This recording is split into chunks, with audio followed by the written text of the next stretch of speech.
दोस्तों बॉलीवुड दिन भर के नए एपिसोड में आपका स्वागत है और आप सबको मेरी तरफ से बहुत बहुत दशहरा मुबारक, दिवाली मुबारक। आज बहुत सारे रामलीला के मैदानों में रावण को आग लगाई जाएगी, जलाया जाएगा, लेकिन मैं कहता हूं कि आप अपने अंदर के रावण को मारिए और राम जी को जगाइए। राम जी के बताए हुए रास्ते पर चलने की कोशिश कीजिए और अगर हम सब राम जी के रास्ते पर चलने लगे तो रावण को जलाने की खुद ब खुद जरूरत नहीं पड़ेगी। दोस्तों आज की नंबर 1 खबर है नन्हे से मुन्ने से छोटे से एक्टर शाहिद कपूर के बारे में। ये बेचारा नन्हा सा बच्चा सा हीरो है, लेकिन रोल करता है बड़े बड़े धुरंधरों के, बड़े बड़े पहलवानों के, बड़े बड़े तुर्रम खानों के। इस बेचारे की हाइट है 2.5 फीट 3 इंच, वजन है तकरीबन 45 किलो और नन्हे से छोटे छोटे हाथ है, छोटे छोटे पांव है और भाई साहब उछल उछल के ये एक्शन करता है। तो आज इसकी एक नई फिल्म का ऐलान हुआ है जिसका नाम है देवा और इस फिल्म को प्रोड्यूस कर रहा है जी। और जी का करता धरता कौन है? शारिक पटेल।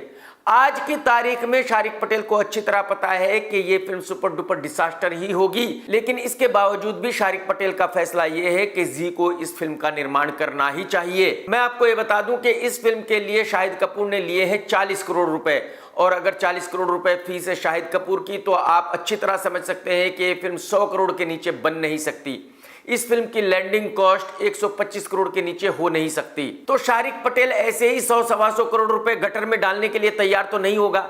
इसका मतलब यह है कि शारिक पटेल ने टेबल के नीचे से लंबा माल लिया है। मैं इस फिल्म के बारे में पहले एक वीडियो बना चुका हूं, लेकिन एक बार फिर से आपको बता दूं कि इस फिल्म का डायरेक्टर है रोशन एंड्रयूज, जो मलयाली फिल्में बनाता है और ये देवा फिल्म रोशन की एक मलयाली फिल्म का ही रीमेक है। ये एक बहुत बड़े पुलिस ऑफिसर की कहानी है। जब उस ऑफिसर के साथियों को पता चल जाता है कि वो ऑफिसर छक्का है तो वो ऑफिसर अपनी असलियत छुपाने के लिए उन लोगों की हत्या कर देता है जिनको ये पता चल जाता है कि वो छक्का है।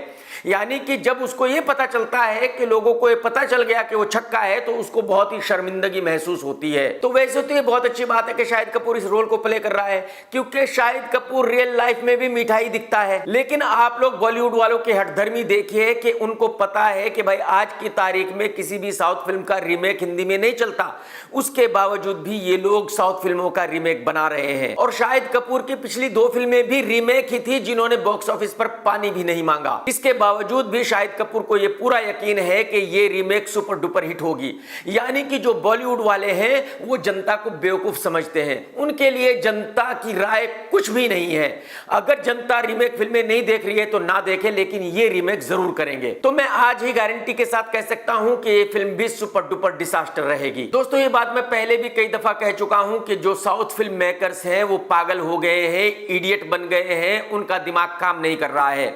साउथ के हर निर्माता निर्देशक को, एक्टर को अपनी फिल्म हिंदी में रिलीज करनी है। आज की तारीख में हर निर्माता निर्देशक एक्टर अपनी फिल्म को पैन इंडिया बता रहा है, जबकि आप सभी जानते हैं कि पिछले 5 साल में सिर्फ 3-4 साउथ की फिल्में ही हैं जो हिंदी में चली है।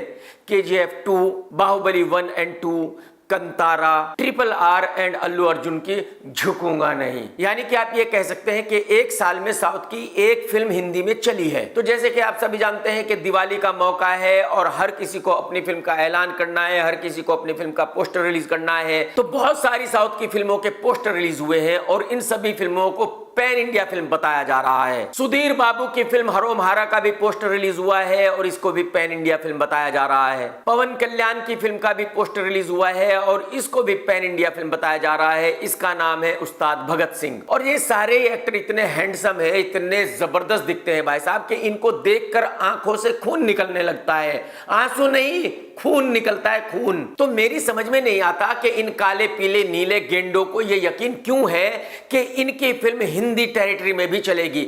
जो हिंदी फिल्मों के देखने वाले हैं वो इनकी फिल्म को देखेंगे। अरे भाई साहब माफ कर दो भाई साहब, कुछ तो ख्याल करो यार। मतलब आप साउथ में हीरो बन गए, मैंने मान लिया, लेकिन भाई साहब आप हिंदी में भी हीरो बनोगे, ऐसा मत करो यार, जुल्म है ये यार। दोस्तों आज की तीसरी खबर है गिप्पी गरेवाल की फिल्म कैरी ऑन जट्टा के बारे में। आप सभी जानते हैं कि गिप्पी गरेवाल की ये फ्रेंचाइज एक सक्सेसफुल फ्रेंचाइज है, लेकिन अब जो इस फ्रेंचाइज की नई फिल्म का ऐलान हुआ है उसका निर्माण कर रहे हैं निर्माता कुमार मंगत साहब। कुमार मंगत साहब अजय देवगन के पार्टनर हैं और वो काफी फिल्मों का निर्माण करते हैं, लेकिन इस बार इस फिल्म का नाम कैरी ऑन जट्टा ना होकर कैरी ऑन जटिये है। तो इसका मतलब यह है कि कुछ ना कुछ लीगल प्रॉब्लम हुई होगी, जिसकी वजह से कैरी ऑन जट्टा ना रखकर फिल्म का नाम रखा गया है कैरी ऑन जटिये। फिल्म की स्टार कास्ट वही है जो पिछली कैरी ऑन जट्टा फ्रेंचाइज फिल्म की थी, यानी कि गिप्पी ग्रेवाल, शगुन एंड भासिन। और क्योंकि इस बार इस फिल्म का निर्माण कर रहा है हिंदी फिल्मों का निर्माता, तो इसका मतलब ये हुआ कि ये फिल्म हिंदी में भी रिलीज होगी। जाहिर सी बात है पंजाबी फिल्म तो हिट ही होगी, लेकिन देखने वाली बात ये होगी कि हिंदी में कितना अच्छा बिजनेस कर पाएगी। दोस्तों, आज की चौथी खबर है तारा सुतारिया के बारे में। तारा सुतारिया की एक नई फिल्म आ रही है जिसका नाम है अपूर्वा, जिसके निर्माता है मुराद खेतानी साहब, जिन्होंने कबीर सिंह प्रोड्यूस की थी। और इस फिल्म में हीरो की भूमिका निभा रहे हैं कास्टिंग डायरेक्टर अभिषेक बैनर्जी। मैं पहले भी बता चुका हूं कि ये भाई साहब जिस फिल्म की भी कास्टिंग करता है उसमें खुद को कास्ट कर लेता है, तो बस इस फिल्म में भी ऐसा ही कुछ हुआ। और ये फिल्म थिएटर में रिलीज नहीं होगी, ये फिल्म डायरेक्ट रिलीज होगी हॉटस्टार पर। दोस्तों, आज की पांचवी खबर है फेमस बॉडीगार्ड शेरा के बारे में। एक्चुअली शेरा के पेरेंट्स अंधेरी वेस्ट में डीएन नगर में रहते हैं और मुंबई में एक ऐसा सिस्टम है कि हर बिल्डिंग की एक कमेटी होती है। ये चीज दिल्ली और नॉर्थ इंडिया में नहीं होती, इसलिए नॉर्थ इंडियंस को ज्यादा इस बारे में पता नहीं है। तो जो बिल्डिंग की कमेटी होती है वही बिल्डिंग का रखरखाव करती है, वही बिल्डिंग का मेंटेनेंस करवाती है और उस कमेटी की मीटिंग्स होती ही रहती है। तो बताया जा रहा है कि ऐसी एक मीटिंग थी और उस मीटिंग में शेरा की मां गई थी और जो उस बिल्डिंग की कमेटी का चेयरमैन है जयंती लाल, वो भी वहां था। मीटिंग के दौरान कुछ कहा सुनी हुई और जयंती लाल ने शेरा की मां को बहुत गंदी गंदी गालियां दी। तो शेरा ने डीएन नगर पुलिस स्टेशन में एक लिखित कंप्लेन दी है और उसमें कहा है कि जब बिल्डिंग की कमेटी की मीटिंग चल रही थी तो उस मीटिंग में उसकी मां भी थी और उसकी मां को बिल्डिंग कमेटी के चेयरमैन जयंती लाल ने बहुत गंदी गंदी गालियां दी थी। अब देखने वाली बात होगी कि जयंती लाल पर कोई एक्शन होता है या नहीं होता है, पुलिस क्या एक्शन लेती है। लेकिन मैंने एक लॉयर से बात की और उससे जानने की कोशिश की कि क्या एक्शन हो सकता है, और लॉयर के मुताबिक कोई एक्शन नहीं हो सकता, क्योंकि उसका यह कहना है कि किसी को भी वर्बली कोई गाली देना बहुत बड़ा जुल्म नहीं है, उसके तहत कोई बहुत बड़ा केस दर्ज नहीं हो सकता। दोस्तों, आज की छठी खबर है डबल ढोल की मीठे एक्टर त्रिपाठी के बारे में। आप सभी जानते हैं कि इस साल त्रिपाठी को नेशनल अवार्ड मिला है और नेशनल अवार्ड मिलते ही त्रिपाठी का दिमाग खराब हो गया है। नेशनल अवार्ड मिलते ही त्रिपाठी ने बॉलीवुड को गालियां देनी शुरू कर दी है। अच्छा, ये बात मेरी समझ में नहीं आती कि अगर बॉलीवुड बहुत अच्छा है तो हर बॉलीवुड वाला बॉलीवुड को गालियां क्यों देता है। मीठे त्रिपाठी ने अपने इंटरव्यू में कहा है कि ये जो बॉलीवुड है ये झूठों का बॉलीवुड है, यहां सिर्फ झूठ चलता है, यहां सच कोई सुनना नहीं चाहता। ये बॉलीवुड की दुनिया एक बहुत ही बड़ी झूठी दुनिया है। अब अगर त्रिपाठी भी इस बात को कह रहा है तो इसमें कुछ ना कुछ तो सच्चाई जरूर होगी। त्रिपाठी ने बताया है कि उसने फरहान अख्तर की फिल्म लक्ष्य में एक रोल किया था जिसके हीरो थे ऋतिक रोशन, और ये बात न्यूज़पेपर में आ गई थी, उसके घर वालों को पता थी, उसके दोस्तों को पता थी।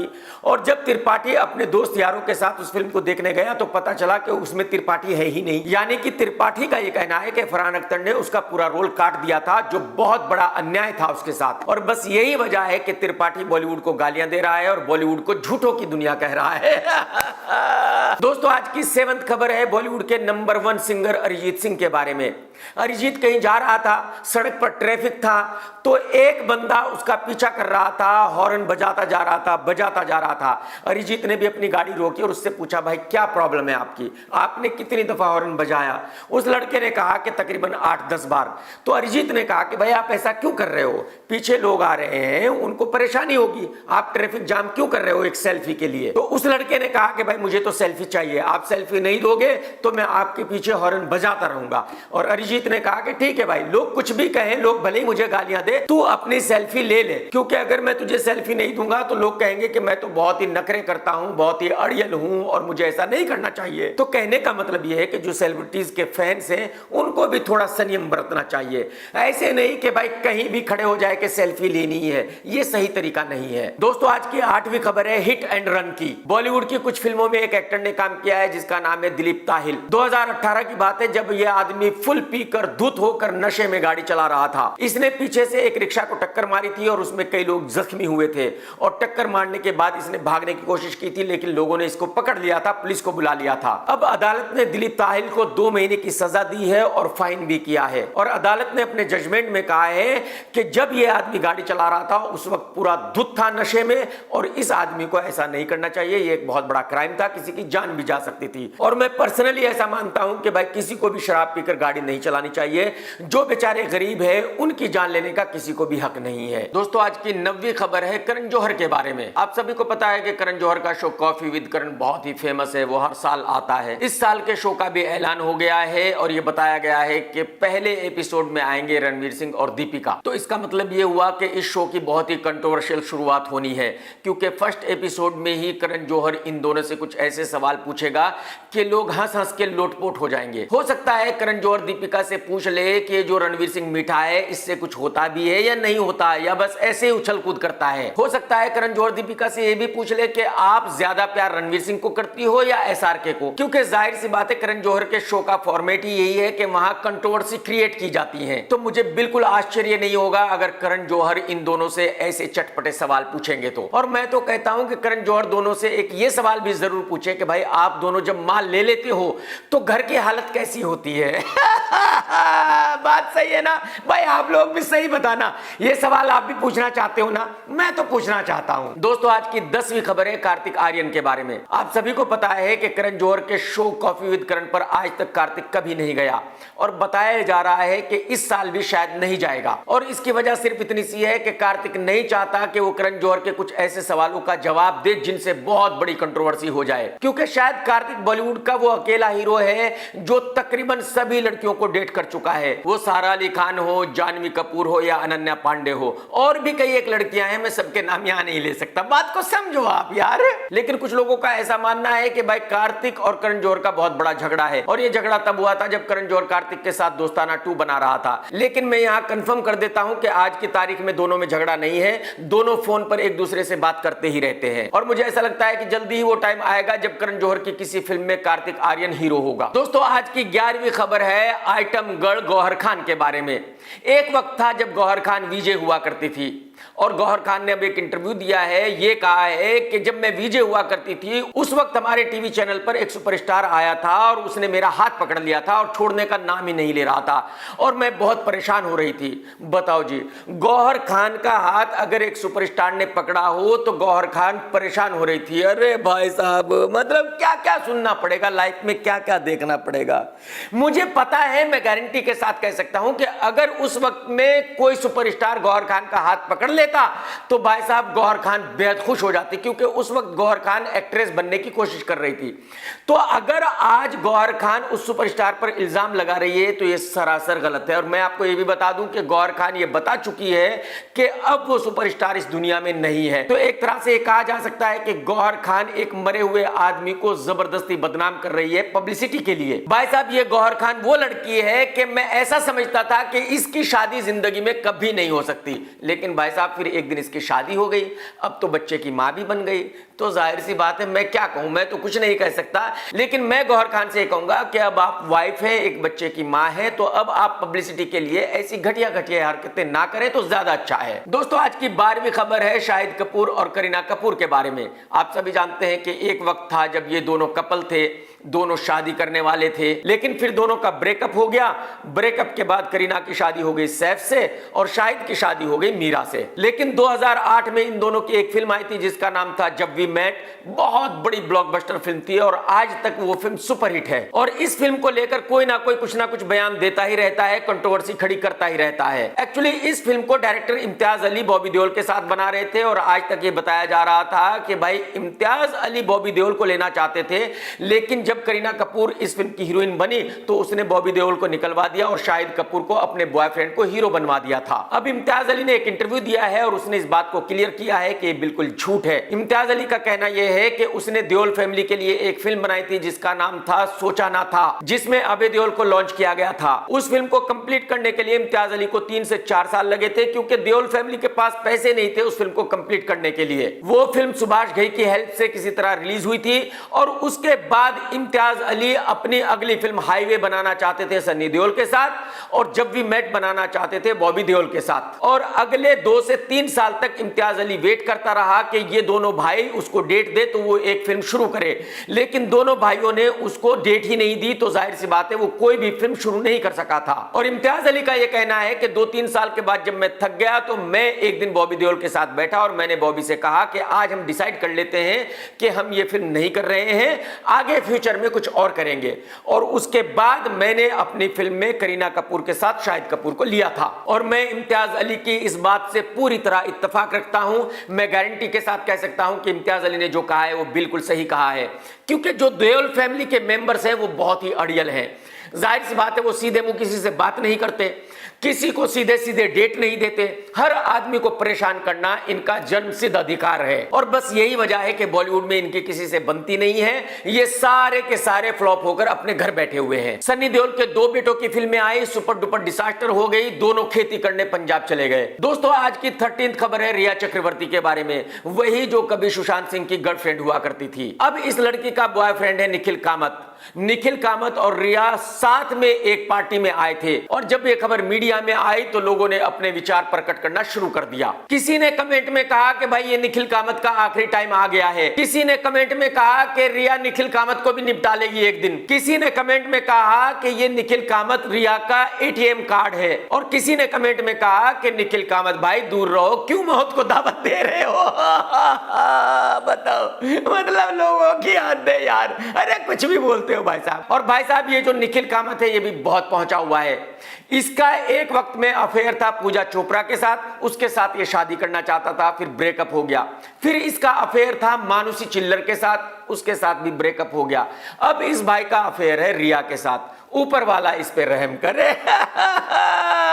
दोस्तों, आज की 14th खबर है आंख मारकर फेमस होने वाली मालेगांव की एक्ट्रेस के बारे में। आप सभी को पता है कि ये लड़की साउथ से है और ये लड़की आंख मारकर फेमस हुई थी, और अब ये लड़की यारियां 2 में दिखी है। फिल्म के रिलीज होने से पहले इस लड़की ने अपने दोस्तों से कहा था कि यारियां 2 बहुत बड़ी ब्लॉकबस्टर होने वाली है और इसके बाद ये लड़की बहुत बड़ी एक्ट्रेस बन जाएगी। और भाई साहब, यारियां 2 ने बॉक्स ऑफिस पर पानी भी नहीं मांगा। मतलब दीवारों पर इस फिल्म के पोस्टर लगाने के लिए जो पैसे खर्च हुए थे वो भी इस फिल्म ने रिकवर नहीं किए, बाकी की तो बात ही छोड़ दीजिए। तो कहने का मतलब यह है कि कभी कभी कोई एक छोटी सी बात से फेमस हो जाता है, लेकिन फिर फेमस बने रहना आसान काम नहीं है, बहुत मुश्किल काम है, बहुत पापड़ बेलने पड़ते हैं। जब मैं बिग बॉस से वापस आया तो बहुत लोगों ने मुझे कहा था कि भाई साहब आपको 5 साल की जिंदगी मिल गई है, अब जो बिग बॉस में आपको पब्लिसिटी मिली है इसके जरिए आप अगले 5 साल जिंदा रहोगे। और भाई साहब, उनकी ये बातें सुनकर मैं सख्ते में आ गया था। मैं ये सोच रहा था कि भाई अगर मैं सिर्फ 5 साल ही जिंदा रहूंगा तो 5 साल के बाद क्या करूंगा, ये तो बड़ी भारी प्रॉब्लम है। तो मैं समझ सकता हूं कि जब इंसान एक दफा फेमस हो जाता है तो फिर फेमस बने रहने के लिए कितनी ज्यादा मुश्किलों का सामना करना पड़ता है। दोस्तों, आज की 15वीं खबर है मालेगांव के सुपरस्टार, नन्हे से छोटे से मुन्ने से एक्टर वरुण धवन के बारे में। आप सभी को पता है कि वरुण धवन का ऐसा मानना है कि भाई अगर SRK की एक्शन फिल्म चल सकती है तो उसकी भी चल सकती है। अगर लोग SRK की फिल्म जवान और पठान को हिट कर सकते हैं तो फिर वरुण धवन की एक्शन फिल्म को भी हिट जरूर करेंगे। और यही वजह है कि वरुण धवन एक फिल्म कर रहा है जो रीमेक है तमिल फिल्म थेरी की। इस फिल्म की स्टार कास्ट कमाल की है, यानी कि हीरो वरुण धवन, ऊपर से इस फिल्म की हीरोइन है गब्बी, जो हमेशा अपने पोर्न वीडियो डालती ही रहती है सोशल मीडिया पर। और भाई साहब, अब बताया जा रहा है कि इस फिल्म में गेस्ट अपीयरेंस होगा सानिया मल्होत्रा का। सानिया मल्होत्रा, मतलब अब आप कहेंगे कि भाई ये सानिया मल्होत्रा कौन है। भले ही आप ना जानते हो, लेकिन भाई साहब वो बहुत बड़ी एक्ट्रेस है, बहुत बड़ी, बॉलीवुड की नंबर 1 एक्ट्रेस है। और यही वजह है कि वरुण धवन की फिल्म में वो गेस्ट अपीयरेंस कर रही है। अब आप इस बात से अंदाजा लगा सकते हैं कि वरुण धवन कितना बड़ा फ्लॉप एक्टर है कि उसकी फिल्म में सानिया मल्होत्रा का गेस्ट अपीयरेंस है। वरुण भाई, मतलब इज्जत आपने सड़क पर बिकवा दी है। वरुण भाई, अपनी फिल्म में गेस्ट अपीयरेंस कराने के लिए और कोई हीरोइन नहीं मिली थी आपको? अरे हाथ पैर जोड़ लेता दीपिका के, उससे 2 सीन करा लेता। हाथ पैर जोड़ लेता कैटरीना के, उससे 2 सीन करा लेता। मतलब गेस्ट अपीयरेंस में भी लिया तो किसको? सानिया मल्होत्रा को। अरे भाई साहब, मतलब कमाल कर दिया आपने। दोस्तों, अगर आपने अब तक मेरा चैनल सब्सक्राइब नहीं किया तो कर लो, घंटी नहीं दबाई तो जरूर दबा दो। देखो, आप घंटी नहीं दबाओगे तो आपको नहीं पता चलेगा जब मैं नया वीडियो डालूंगा। दोस्तों, आज की 15वीं खबर है SRK के बारे में। आप सभी को पता है कि SRK की फिल्म डंकी 22 दिसंबर को रिलीज होने वाली है, और अचानक सोशल मीडिया पर इस फिल्म के पोस्टरों की बाढ़ आ गई है। हर कोई एक फेक पोस्टर बनाकर रिलीज कर रहा है। कोई पोस्टर पे लिख रहा है कि ये फिल्म जनवरी 24 में रिलीज होगी, कोई कुछ लिख रहा है, कोई कुछ लिख रहा है। मतलब हर पोस्टर पर अलग रिलीज डेट है। इसका मतलब ये हुआ कि कुछ लोग डंकी के पीछे लगे हुए हैं और वो चाहते हैं कि भाई इस फिल्म को किसी तरह फ्लॉप किया जाए, इस फिल्म के बारे में निगेटिव कैंपेन किया जाए। लेकिन मैं आपको ये बता दूं कि ये फिल्म 22 दिसंबर को ही रिलीज होगी, इस फिल्म की डेट चेंज होने वाली नहीं है और यह भी गारंटी है कि यह फिल्म ब्लॉकबस्टर ही होनी है। इस फिल्म को ब्लॉकबस्टर होने से कोई रोक नहीं सकता। दोस्तों, अगर आपने ये वीडियो देखा है तो लाइक करना बिल्कुल मत भूलना। टेक केयर दोस्तों, tata bye bye, love you. सत्यमेव जयते।